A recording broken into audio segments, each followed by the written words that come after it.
Bonjour, bonjour, j'ai une histoire à vous raconter et elle est bizarre. Du coup, cette histoire, elle s'appelle Les 3 cheveux d'or du diable. Donc un jour, il y a un enfant qui naît dans un petit village et cet enfant naît avec la coiffe. C'est un signe de bonheur. Un tellement grand signe de bonheur qu'il y a un fait qui prédit qu'à 15 ans, l'enfant va épouser la fille du roi. À ce stade, vous vous demandez peut-être qu'est-ce que ça veut dire, naître avec la coiffe. Mais ça veut dire naître avec un bout du placenta sur la tête. C'était très bien vu à l'époque des Romains et apparemment à l'époque du Moyen-Âge aussi. Il ne faut pas trop se poser des questions. Donc, le roi passe par le village quelques jours plus tard et on lui parle de cette histoire. Et comme ce roi est très méchant, il va aller voir les parents et lui dit « Bonjour, vous avez un bel enfant là. Est-ce que vous voulez que je l'achète contre cette grosse sac d'or et je vais l'élever bien tranquillement dans mon château. » Et les parents, ils se disent « Bon, c'est le bonheur qui arrive à cet enfant coiffé. On va dire oui. » Donc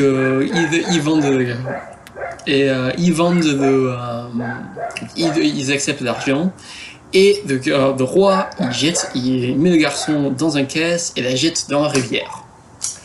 Bien fier de son travail et de son meurtre, il rentrera à son palais.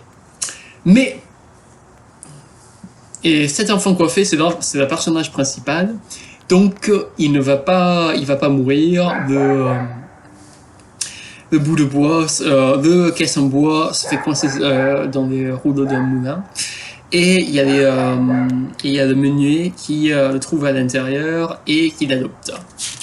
Donc, quelques jours, en 15 ans plus tard, le roi passe par là. Il voit ce beau garçon de 15 ans et il s'est dit tiens, il est à vous ce garçon. Et là le couple adoptif sont idiots, donc ils disent non, il n'est pas à nous, on l'a trouvé dans un caisse, quelqu'un l'avait jeté dans la rivière, c'est horrible, n'est-ce pas?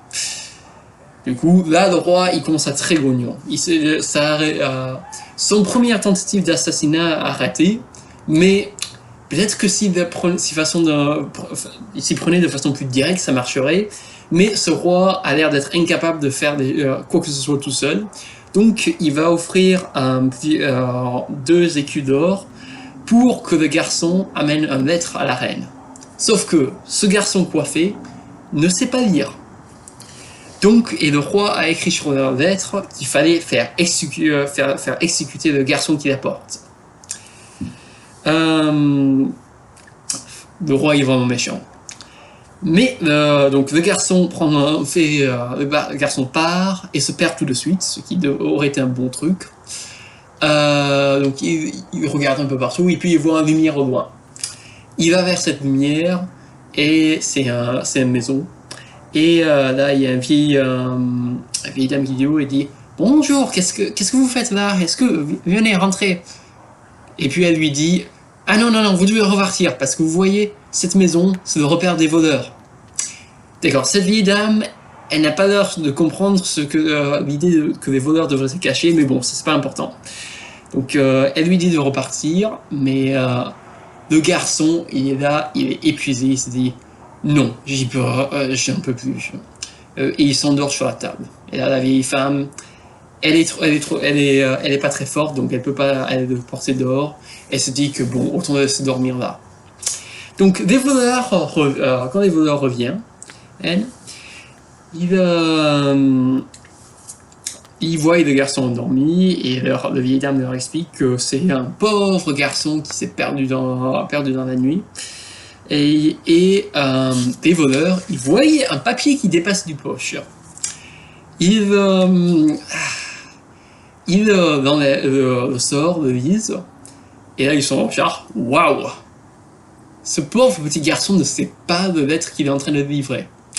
Donc, il va, le chef des voleurs, il est malin, il prend un autre papier, il écrit dessus qu'il faut faire épouser, que ce garçon, il faut le faire épouser la princesse.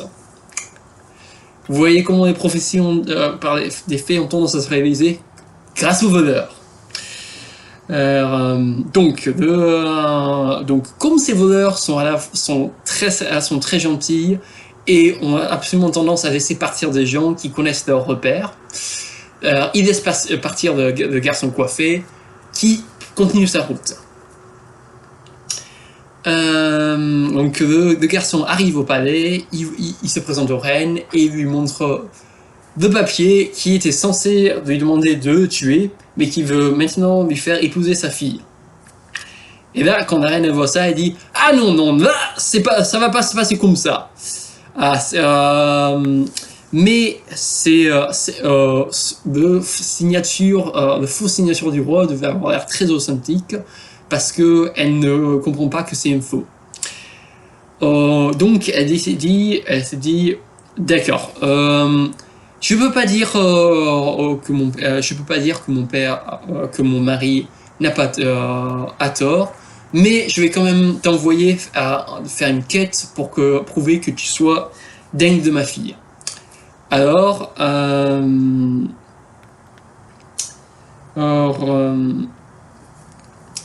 le garçon, donc alors tu vas chercher les 3 cheveux d'or du diable.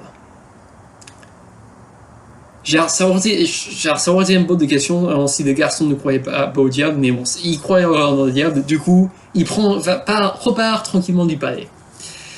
Et là, il va commencer à faire quelque chose qui est un peu bizarre, mais qui va très bien se retrouver après. Il va apprendre de son voyage. Donc, il arrive à une première grande ville, et il dit, et le sentinelle lui demande quel est ton métier, qu'est-ce que tu sais faire. Et là, il répond tout. Et là, le sentinelle demande alors, est-ce que tu pourrais peut-être savoir pourquoi la fontaine qui est au milieu de la place, d'où jaillissait du vin, ne jaillit maintenant plus que de l'eau. Et au lieu de poser la question de comment est-ce qu'une fontaine peut faire jaillir du vin à vin comme ça, le garçon il dit attendez, je vais vous dire à mon retour. Il continue son chemin. Donc il arrive, et puis là il arrive à une deuxième ville. Et là il y a le sentinelle qui demande qu'est-ce que tu sais? Et là, le garçon il répond tout. Alors garçon, est-ce que tu pourrais me dire pourquoi ces arbres qui sont sur le grand allée de notre ville ne portent plus de pommes en or, mais seulement des feuilles? Le garçon il dit attendez, je vous dirai à mon retour.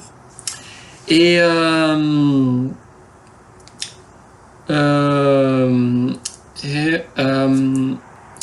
donc là il continue son chemin et là il arrive à une rivière.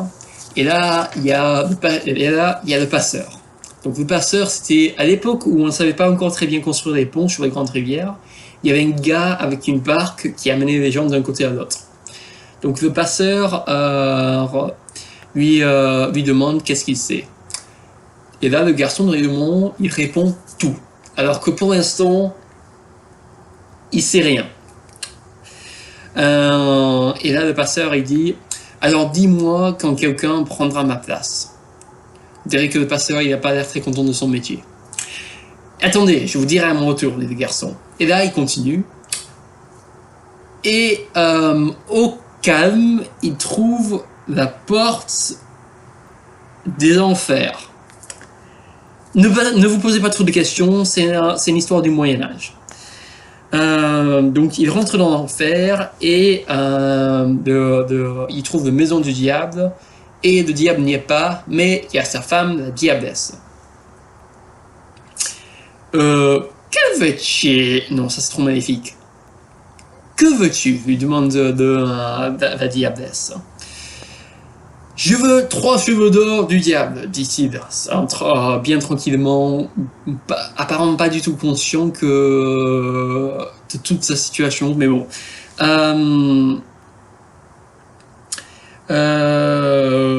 Et cette ambition plaît à la déesse, et elle dit bon, je vais faire tout pour t'aider, mais je veux faire attention parce que je veux pas rien faire contre mon mari. Et elle change en fourmi. D'accord, ça je l'avais. La première fois que j'ai lu, j'ai quand même raté ce détail. Et elle lui dit de monter dans un pli de sa robe où elle risque pas de se faire trouver par le diable.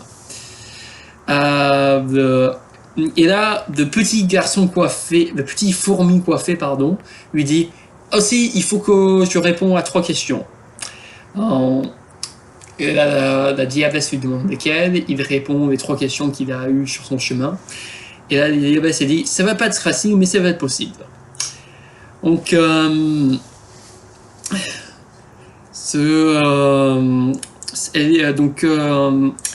le diable revient de son travail, il est probablement en train de torturer des gens, je suppose. Et là, il dit pouf, ça pue le chrétien par ici. Bon, apparemment les chrétiens ont l'odeur maintenant. Je ne suis pas d'accord avec cette théorie, mais bon, c'est le diable qui le dit. Personne n'est censé être d'accord avec lui. Et là, il demande à sa femme là, il s'effondre sur le canapé et il dit à sa femme cherche-moi l'époux. Je sais pas si c'était normal de faire ça à l'époque ou c'est censé être un truc dégoûtant. Je sais pas le contexte.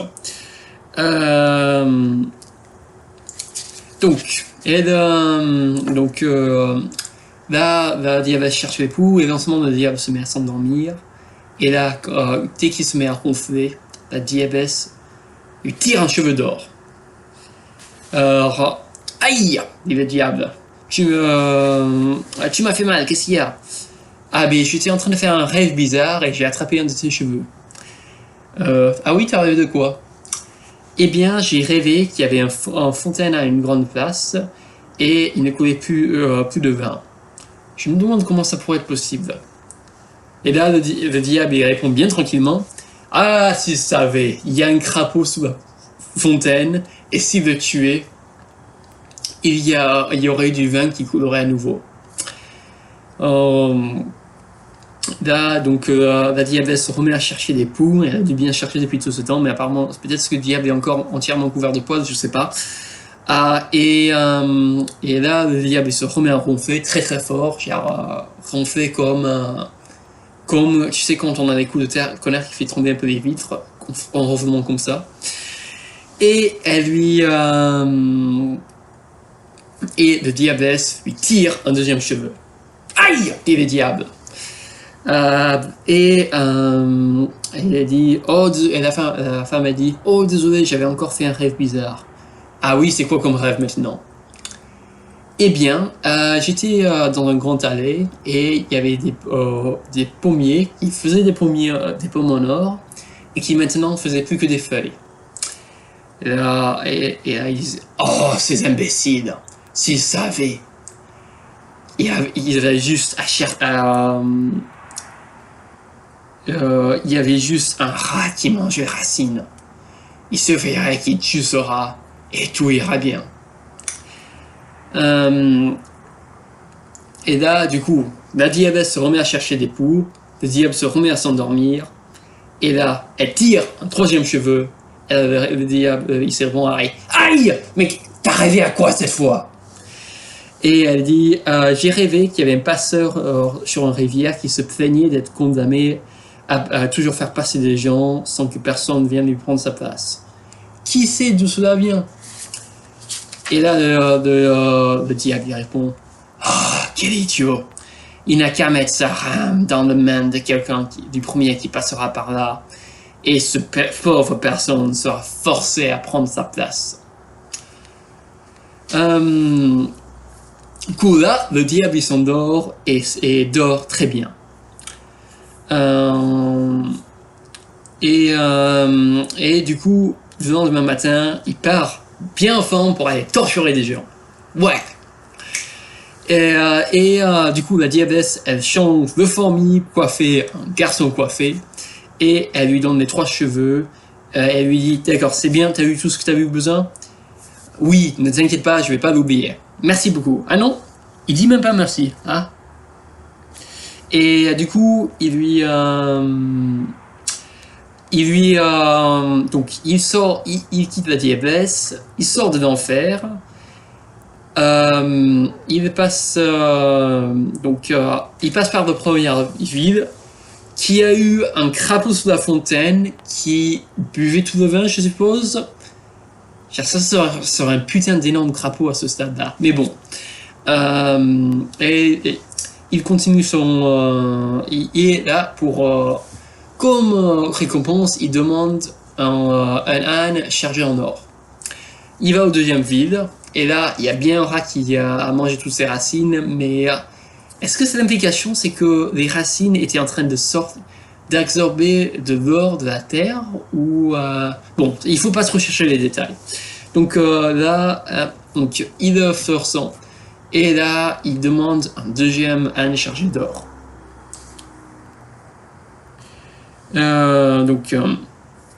là, le roi, il est bien obligé de lui dire, et le roi et la reine, pardon, bien obligé de lui dire, tu as bien rempli ces conditions, ma fille t'appartient. Mais où as-tu trouvé tout cet or? Et là, le garçon, il dit, et si vous voulez de l'or, vous n'avez qu'à aller de l'autre côté de la rivière où il y a le passeur. Et de l'autre côté, il y a de l'or partout. Et là, le roi, il décide enfin de faire quelque chose tout seul. Aller chercher de l'or. Donc, il arrive au passeur. Mais le passeur, dès qu'il le voit, il lui met la rame dans sa main. Et il s'enfuit. Et ainsi, le roi se trouve obligé d'être passeur pendant le reste de sa vie. Ou jusqu'à aujourd'hui, il est passeur. Et comme ça fait plusieurs centaines d'années, je suppose qu'il a été passeur toute sa vie. Ou bien il est en train de vivre sa pire vie. Donc il ne vit pas heureux. La reine, elle a son fille qui épouse un garçon, les enfants de menuet, donc elle n'est pas contente non plus.